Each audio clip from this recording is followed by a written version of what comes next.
Welcome to Pure Nonfiction, the podcast interviewing documentary filmmakers. I'm Tom Powers, the documentary programmer for the Toronto International Film Festival and artistic director of the Doc NYC Festival.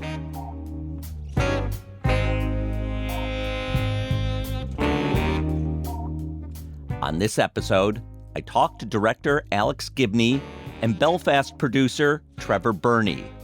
They have collaborated on several projects, including Mea Maxima Culpa, about sex abuse in the Catholic Church, and an ESPN 30 for 30 short called Ceasefire Massacre. Their most recent film, No Stone Unturned, examines an unsolved case of mass murder in Northern Ireland. The film uses documents leaked from a police investigation. Now the police are pushing back against the filmmakers. On August 31st, police raided the Belfast homes and office of Birney and journalist Barry McCaffrey. Birney describes the aggressive tactics. They had a warrant to search, a bit like our home. They had a warrant to search anything that was in relation to No Stone Unturned. But when they got to the office, just like our home, they decided then it was a dragnet search, and they began to go through everyone's desk, everyone's drawers. They began taking away computers from people who had absolutely no relation to the film. Alex Gibney, who's based in New York, is also wanted for questioning. When I heard about what happened to Trevor and to Barry, and also the fact that I was a suspect, it raised concerns about a growing atmosphere of attempted intimidation of journalists and filmmakers. Gibney has a long track record of telling stories concealed by governments. His Oscar-winning film Taxi to the Dark Side investigated U.S.-led torture programs. We Steal Secrets looked at Julian Assange and WikiLeaks, and 0 Days exposed U.S. cyber attacks. Gibney spoke about 0 Days on Pure Nonfiction, episode 16. In the case of No Stone Unturned, the backdrop is Northern Ireland's long conflict known as the Troubles. For decades, Protestant and Catholic paramilitary groups waged war against each other until a peace accord was signed in 1998. No Stone Unturned focuses on an incident in 1994 when members of the Protestant Ulster Volunteer Forces, or UVF, targeted a Catholic pub in the rural town of Loughin Island. Pubgoers were watching a World Cup soccer match on TV when 3 UVF members pulled up in a car. There was a driver, a man who held the door, and a third man who fired an automatic weapon, killing 6 civilians and injuring 5. The attack was over in seconds. All 6 men who died were Catholics. The eldest, Barney Green, was 87. His nephew, Dan McCreena, who was 59, perished with him. The other victims were father of 4, Eamon Byrne, father of 3, Malcolm Jenkinson, father of 2, Adrian Rogan, and single man Patrick O'Hare. The attack appeared to be revenge for the murder of 3 UVF members killed by Catholic paramilitaries a few days earlier. Even by the standards of violence in Northern Ireland, the Loughin Island massacre was shocking. At the time, the Secretary of State for Northern Ireland vowed that authorities would bring the perpetrators to justice. To those who have killed these people, you are going to be caught sooner or later. The RUC never give up, and you will be caught and you will spend long years in prison. Thank you very much.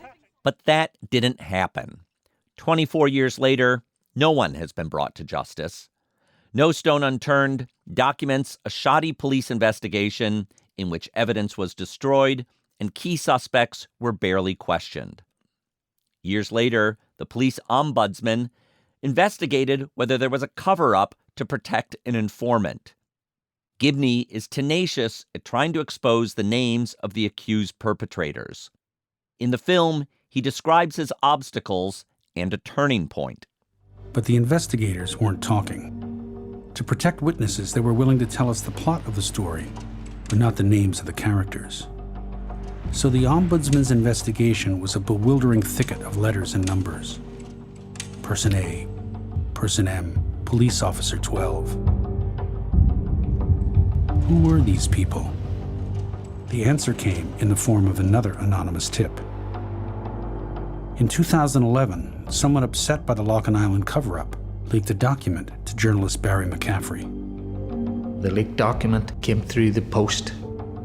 I still don't know to this day what pricked somebody's conscience to send it. Maybe it was the fact that they knew we were working on this story, and that the families weren't getting the answers or hadn't been given the answers. With that document and others, McCaffrey and Gibney were able to identify the 3 suspects, who all remain at large today.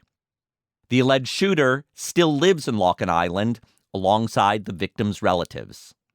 In the film, McCaffrey tells Gibney how he confronted the main police investigator, Albert Carroll, who now lives in retirement. I got the distinct impression that Mr. Carroll wanted to know more what we knew about him than what he was going to tell us about Locken Island. Did you show Albert Carroll the leaked report in which he was named? Yes. What was his reaction when he saw how much you knew about his role? He shit himself.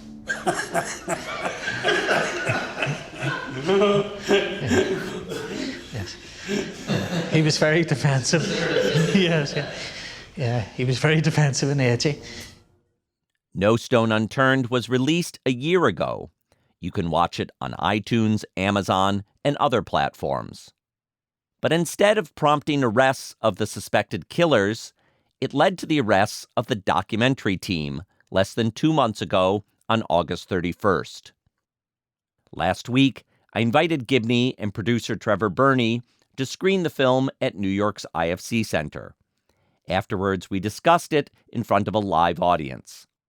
I asked Birney to describe his background and that of Barry McCaffrey. They've both worked for multiple outlets, including the investigative news website, thedetail.tv. Well, I think Barry and I probably have a very similar career trajectory in that we have been immersed in covering the Troubles from probably the mid-'80s. Barry worked in newspapers and I worked in newspapers, and covering issues such as Locken Island and similar issues. So it was Barry really who came to me first and began to talk to me about it, and then he had been talking to the Locken Island relatives of the people who died. In about 2011, we had established the Detail.tv, which was funded by an organisation out of New York called Atlantic Philanthropies, a philanthropic organisation. And Barry had come to work for us, and when he came to work for us, he just began talking about Locken Island, and it was something very close to him because he had relatives who lived down in the area, and myself and Alex had just been working on Mea Maxima Culpa at the time, and then Alex is going to say I led him into a story that is still ongoing many years later. But I began to talk to Alex about it, and we could see the cinematic value in this story and the importance of the story. So Barry has been around and is a very well-known journalist in Belfast, and Locken Island has come to be very much a central part of his work. So, Alex, you got drawn into the story through Trevor. You did a short for ESPN called The Ceasefire Massacre about the World Cup game that was taking place on the day this massacre took place. And I've heard you describe that you're not only drawn to the story, as you say in the film, because of the obvious emotions that are stirred by the story, but I've heard you describe that you also see it as representing wider implications for the way justice is served. Well, not only justice is served, but how do we reckon with the past? I think for those of us who live here, the Kavanaugh hearings would certainly be a reminder of that. But I think the past, in a way, is unless you reckon with it, unless you find a way to deal with it, it comes back to haunt you in unexpected ways. And so, particularly with something like the Troubles, if you leave matters unresolved and justice is not done and the truth is not told, it haunts the victims and the society around it. And so that seemed to me to be something that was both peculiar to Locken Island and the Troubles, but also more universal. It's something we all grapple with. And the other aspect of it that was interesting to me was that very often governments have a vested interest in making sure that the past stays buried, that we move on to the future. As President Obama famously said in trying to reckon with the torture debate, he said, well, it's better to go forward rather than back. Let's not look back, let's look forward, which, if you think about it, much as I miss President Obama now, nevertheless, that wouldn't be much of a comfort to victims of a murder. It's like, well, let's just move forward. Let's forget about the past. So, I think understanding and figuring out how to reckon with those issues was an important part of doing this film, in addition to being moved by the struggle of the families just to find out what happened. So I want to come in a minute to what took place just a couple months ago around this film. But let me ask first, the film was released last year. It started at the New York Film Festival, I think played at the London Film Festival, and is now available widely.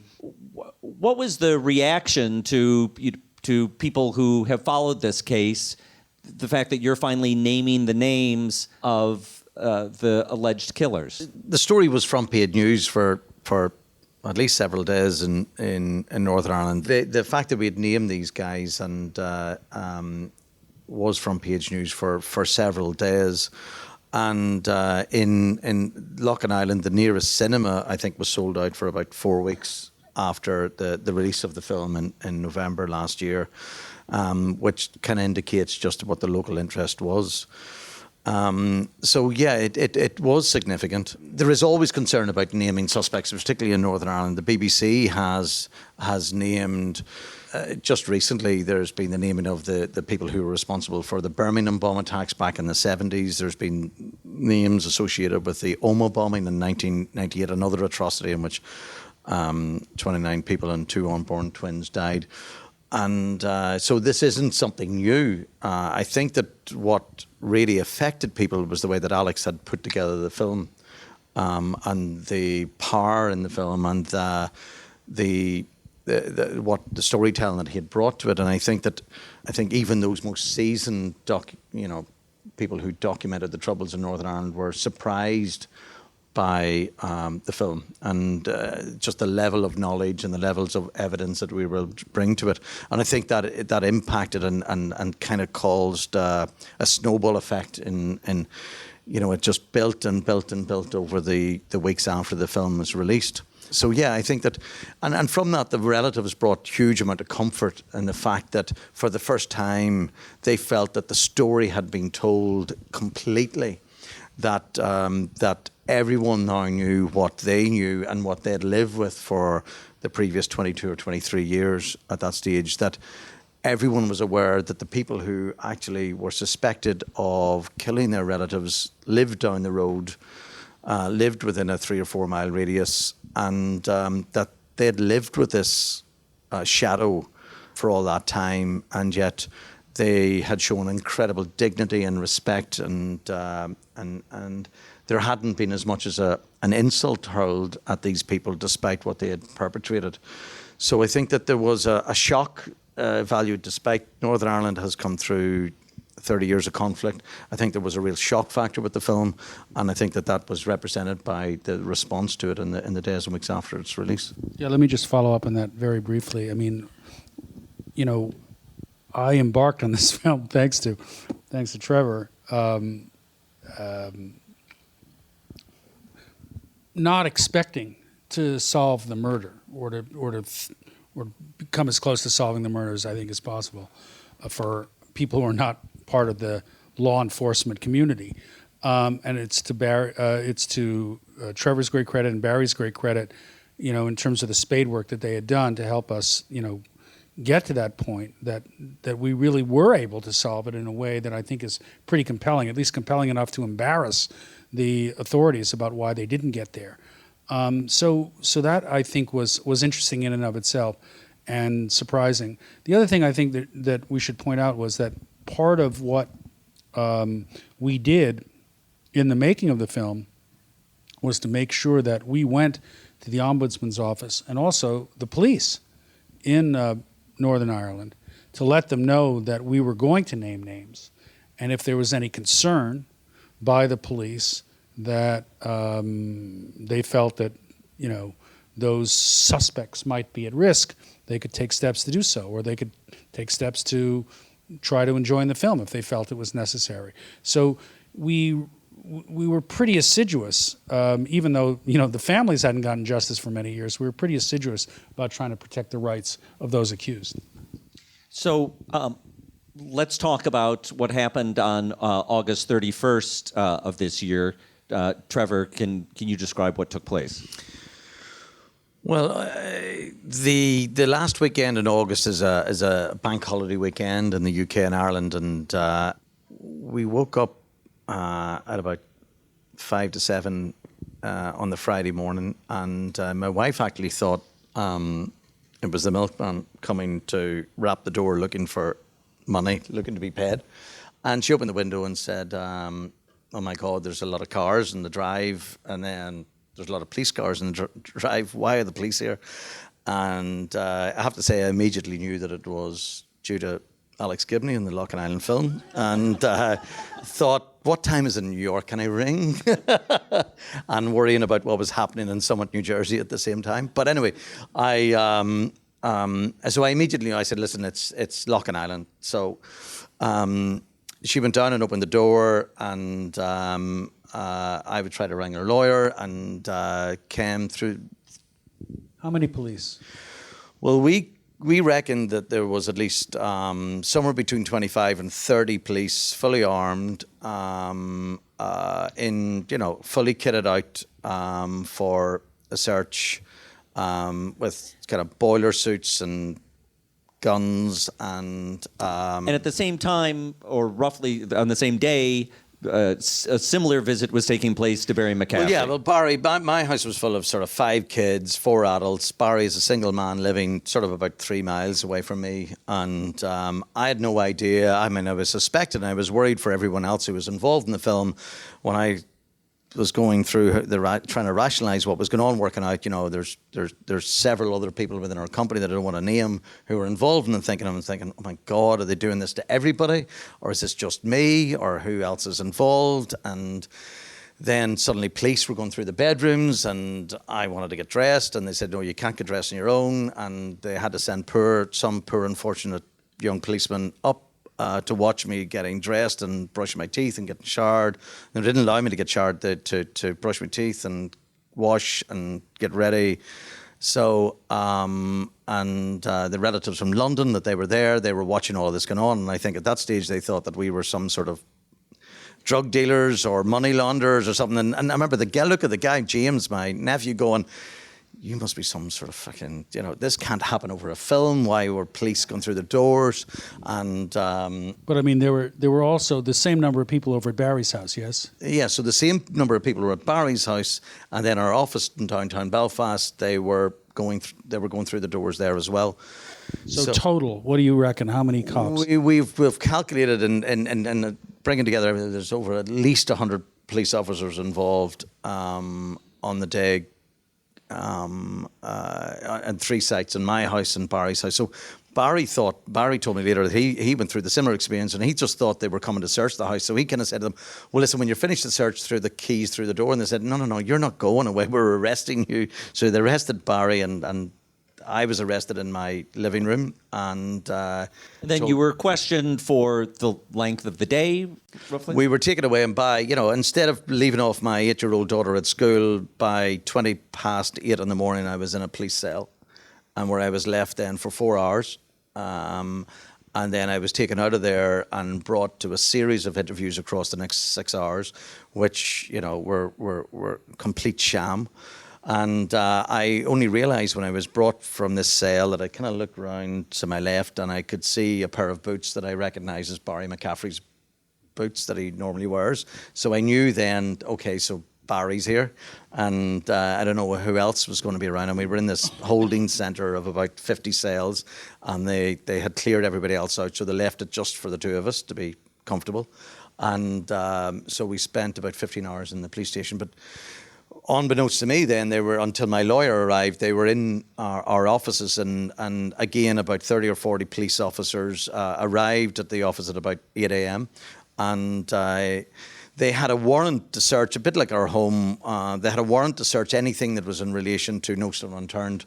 And but when they got to the office, just like our home, they decided then it was a dragnet search, and they began to go through everyone's desk, everyone's drawers. They began taking away computers from people who had absolutely no relation to the film. The most invasive thing is that they then said they were wanted to take away our server. Now, we were a company of about 15 years. Everything on the server linked to films they were making in Colombia and Honduras and all over the world, that they sucked every single item out of the server over the course of the 15 hours. In fact, leaving you a copy or just... Well, they wanted to take the server itself, except our colleagues really strapped themselves and said, no, listen, you can't take the server. We're making a film with street gangs in San Pedro Sula, where there are people who are admitting to murder and who are unmasked, and then they're masked, and we couldn't... So they were trying to protect all of the sources and all the people who have been very brave enough to speak to us all around. So let me pause you there just because I want to make use of this time. Alex, let me turn to you. I know that your lawyers have been in touch with authorities in the UK. What have those conversations been like? Well, I followed the lead of Trevor and Barry. I mean, I learned via Trevor and Barry. I mean, when I heard about this, I was in Moscow on my way back home, and I heard about it in the airport and started tweeting. But I learned that there were charges being considered. Nobody's been charged with anything yet, but there are charges being considered relating to the theft of documents, and also possibly, as I understand it, the Official Secrets Act, a violation of the Official Secrets Act. So. Which can lead to a term of up to 2 years in prison.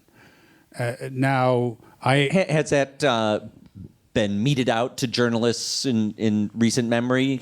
There have been attempts, very few attempts, to go after journalists under the Official Secrets Act, but there were some attempts under Thatcher's time, and there was a famous case where after the Falklands War, somebody leaked a document to a journalist in The Guardian, and they tried to go after them. But every attempt under the Official Secrets Act is a failed, which makes this even more inexplicable about why the hell they're doing this. Yeah, so anyway, not too long after this, I knew I had to go to London, which is part of the United Kingdom, as Northern Ireland is.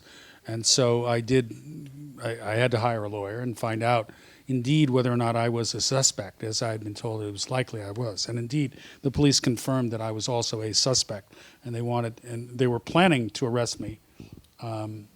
It would have been awkward if you had to take refuge in the Ecuadorian embassy alongside Julian Assange, the subject of your previous film. I knew that one was crowded. I was looking around for another possibility. Colombia might have been available. It's hard to know. and indeed, I should note that the firm that I hired originally represented Julian Assange, so that was a nice bit of harmony. Alex, it makes me think of a recent film of yours, 0 Days, which was uncovering documents that the U.S. government had not previously made public about the Nitro Zeus program, the cyber attack, America's cyber attack on Iran. When you were dealing with those kinds of leaked documents, how does that case compare to this one? Well, those weren't documents, that was testimony. But in any event, also in that case, we made it known to the U.S. government that we had this information at our disposal, and said, if there's any reason you feel there should be harm, they would cause people harm or put people in harm's way, you should let us know. We never heard from them. But, let's just say that Jim Risen also was leaned on pretty heavily. The New York Times The reporter. New York Times reporter, to give up his sources. And there was a brief period where the Obama administration was considering going after, I believe it was an AP reporter, also for the purpose of trying to make them reveal sources. Because, part of the essence of this is, filmmakers, journalists get leaked material or find out information from people which is classified or secret, but may be in the public interest. And, journalists serve an important role in terms of trying to show that sometimes governments keep secrets for reasons that are not good. They're not protecting people, in fact, except for the government officials who've done corrupt things.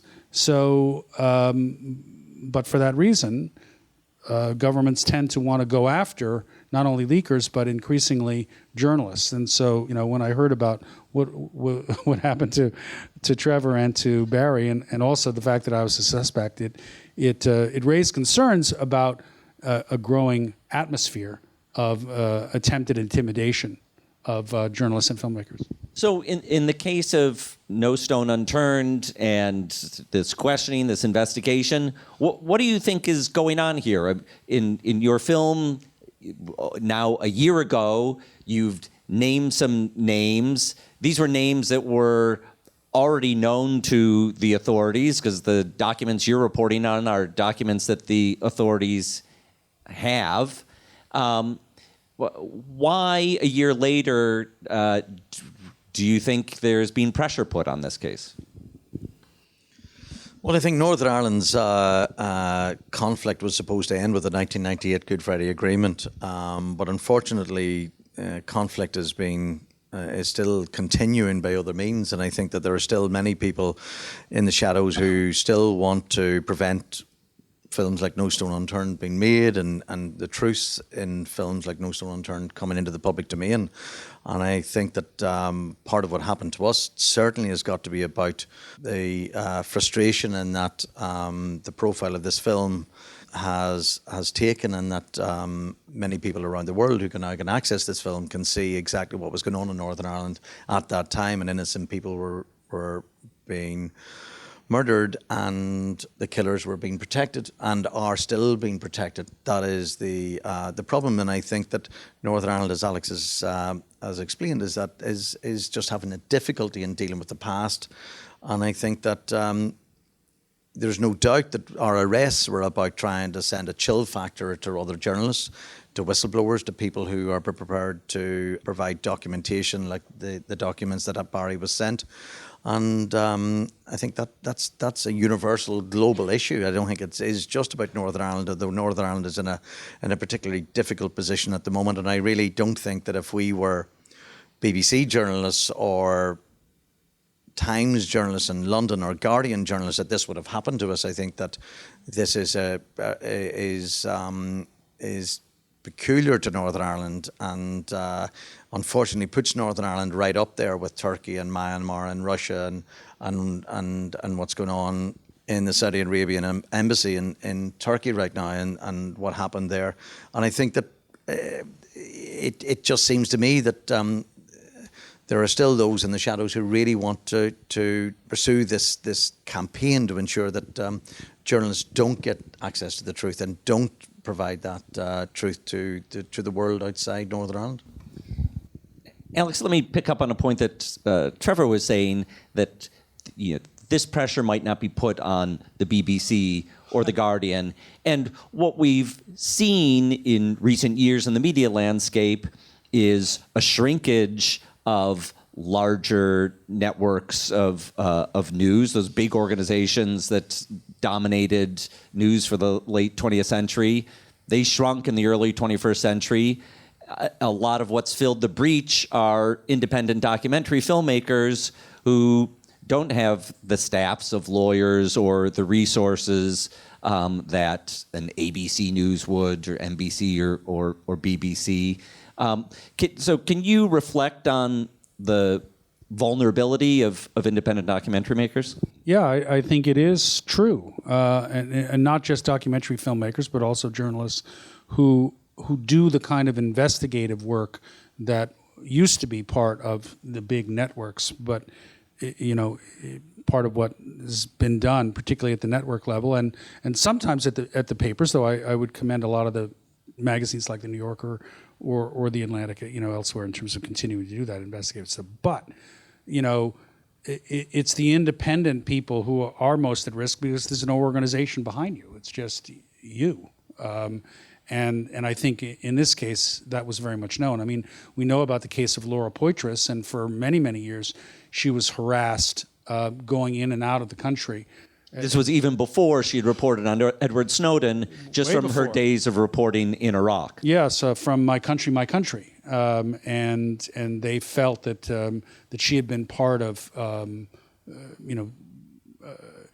she didn't know why she was being targeted. Over time, it came out that the authorities felt that she had been part of of literally helping a group in Iraq target American soldiers, which was completely false and baseless. But nevertheless, went after her, and it's becoming a bigger and bigger problem. And thankfully, some organizations, notably, the organization that Laura Poitras works for, they have a fund for journalists and filmmakers who are, caught in these circumstances. Also, places like the RCFP, the Reporters Committee for the Freedom on the Press, and others, are trying to present, pro bono legal services to independents, because it's becoming increasingly a problem. The independents are doing good work, but they're really much more vulnerable than the big organizations. Yeah, and I think that is, it's a very good point. Our lawyers went straight into court in order to try to protect the stuff that they had taken from the office, and but it was a very sobering conversation when I subsequently met them, when they said, that the legal bill for what we're doing is probably going to reach somewhere in around £150,000 just to try to protect the materials. So when I was in custody, when they were questioning me, our lawyers went into court to say that the execution of the warrant in our office wasn't being properly executed, in that they were taking materials that quite clearly had nothing to do with No Stone Unturned.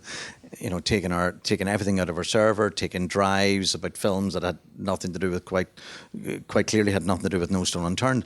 And the Lord Chief Justice in Northern Ireland at the time then granted an interim injunction that the police, they had to put everything that they've taken from our office in sealed bags, and the detectives cannot go anywhere near those sealed bags right now. Now, we've launched what's called a judicial review in order to try to say that the application for the warrant to search our homes and arrest us, the granting of those warrants and the execution of the warrants were unlawful on all three counts that were unlawful. Now, if we end up winning that case, we still will face a legal bill of £150,000, of which we have no insurance for. Can you sue the state? We can sue the state, but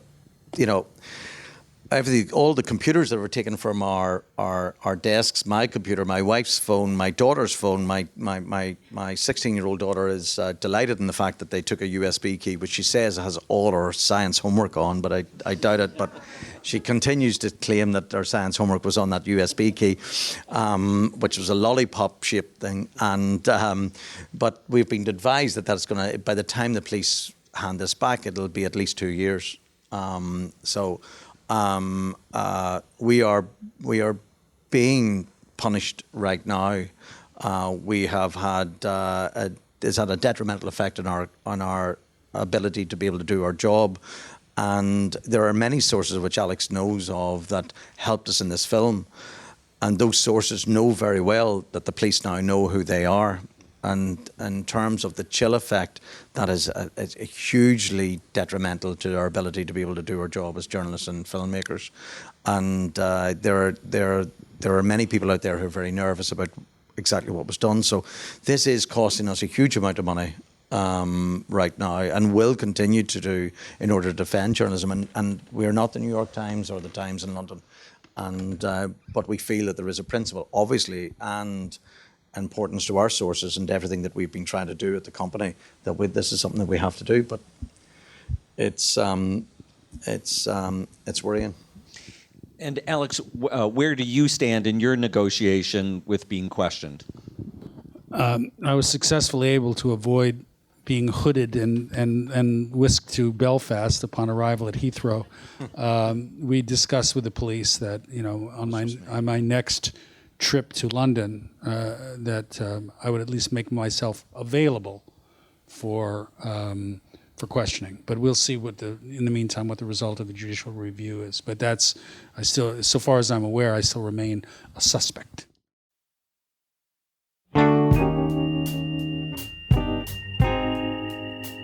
I want to thank Alex Gibney and Trevor Birney for speaking with me.